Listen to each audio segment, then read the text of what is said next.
contei a minha história de vida e a do meu marido pro meu celebrante de casamento, que quis escrever um livro a respeito do nosso romance e pediu a autorização para fazer a obra. Afinal, o direito de uso da sua vida, da sua personalidade, da sua personagem, ele é suscetível à autorização ou não? Onde que tá a mera inspiração ou a mera coincidência dentro desse mundo aí de direito de imagem? Esse tema, ele é muito discutido desde a época de um filme famosíssimo que foi o Flashdance. Até antes já tinha essas discussões, mas a grande polêmica foi em volta do Flashdance, porque conta de fato a história de uma professora de dança, que era a Maureen Marder, que ela cedeu os direitos para Paramount fazer esse filme por um valor fixo. Então ela fez o contratinho, as partes estavam com boa fé e ela colocou ali de 2 a 3 mil dólares, se eu não me engano, a cessão do uso do direito da intimidade dela, da história dela, para ser feito o filme. Não. Você é burro, cara, que loucura. Como você é burro. O que ela não contava é que a bilheteria ultrapassaria 150 milhões.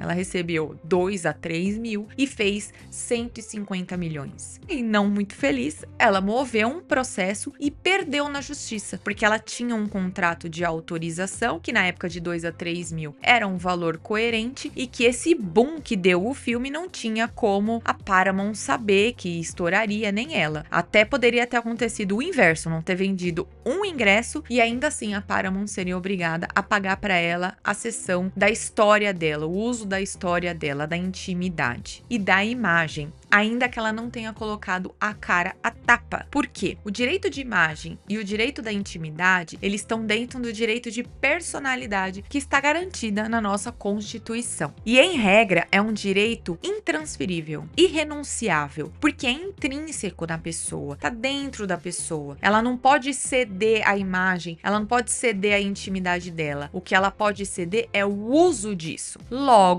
vocês já entenderam que a autorização tem que ser dada. E, gente, eu tô falando no caso dos anônimos, tá? Das pessoas que não têm a vida pública. São os famosos, que os famosos têm uma polêmica à parte, como foi o caso do documentário. Na verdade, era uma minissérie do Silvio Santos, que a família não participou, que criticou alguns fatos ali levantados que não foi bem assim. Por que que publicaram sem a autorização do Silvio Santos? Quando é uma pessoa pública, envolve outras coisas que não exprime, não anula o direito de personalidade, mas muda um pouquinho a sistemática. Então, se vocês tiverem alguma dúvida, deixe nos comentários que eu faço um vídeo só sobre a exposição da vida dos famosos. Mas aqui a gente tá falando da inspiração ou do relato em livro, em filme, de uma vida de uma pessoa anônima. Que acontece, às vezes você tem um amigo diretor, um amigo roteirista, que se inspira no seu papel na vida dele para criar um personagem e amanhã ou depois você quer os direitos sobre essa vida, sobre essa história. É esse o tema do vídeo de hoje, tá bom? Vamos separar famosos de anônimos. Primeiro, que é muito difícil você provar que não é uma mera coincidência, que é uma inspiração ou um relato da sua história. Até por isso que tem alguns filmes que aparece lá. Essa é uma obra de ficção. Qualquer semelhança com a vida real não passa de uma mera coincidência. Eles já se eximem e você já pode saber que se inspirou na vida de alguém. Isso não blinda o autor, o roteirista ou o diretor, porque a pessoa que se sentir violada, exposta, ela pode exigir os seus direitos sim. Só que é difícil você provar essa diferença, porque não é só você falar assim, tudo que aconteceu no filme aconteceu comigo. Você tem que provar que o personagem é semelhante, que as circunstâncias, as datas, os dados, eles batem completamente. E também provar que isso, de certa forma, invadiu o seu direito de personalidade. Tabs, mas por que você tá falando tanto de direito de personalidade, qual que é a diferença de direito fundamental de um para outro? Por que isso interfere tanto? Porque vocês precisam colocar na cabeça que o direito de personalidade, a partir do momento que ele é intrínseco, ele é da pessoa, e o que é cedido é apenas o uso da intimidade, da imagem, enfim, e não o direito em si, vocês entendem que precisa da autorização em todos os casos. A regra é que precise de uma autorização, seja ela paga ou gratuita, mas que a pessoa pode abrir mão disso para ter algum outro tipo de vantagem. É até o caso do BBB. As pessoas que estão lá, não é que elas abrem mão do direito de intimidade, elas cedem o uso dessas imagens, dessa intimidade em prol de um reality show que vai beneficiá-las também, direto ou indiretamente, se ela ganhou prêmios ou se ela apenas ficou famosa. Apenas, né? Porque hoje em dia isso é tudo para quem participa do BBB. Visto isso, do direito de personalidade, tem uma outra coisa também que eu preciso elencar. A gente não tá falando de direito autoral. Direito autoral é de uma obra criada. O direito de imagem, de intimidade, são dos fatos que aconteceram com a vida da pessoa. Ela não criou aquilo. Então, o direito autoral é do roteirista, do diretor, da